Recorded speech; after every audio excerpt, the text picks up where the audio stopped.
अयोध्येतील राम मंदिर दान चोरी प्रकरणी राऊतांनी एक मोठं विधान केले।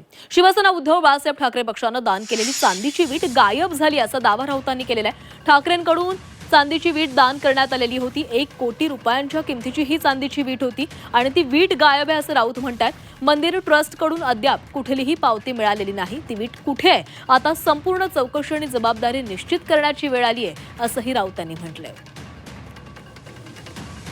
हे पैसे आले कुठे गेले कुठे? मग 2000 कोटीपेक्षा जास्त पैशाचा पहार श्रीराम मंदिराच्या दानपेटीत आणि देणगीतून झाला।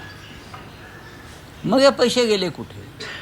हे पैसे राजकारणामध्ये 100% आलेले आहेत, निवडणुकात आलेले आहेत। आमदार खासदार फोडण्यासाठी 2000 कोटी हा प्राथमिक आकडा आहे।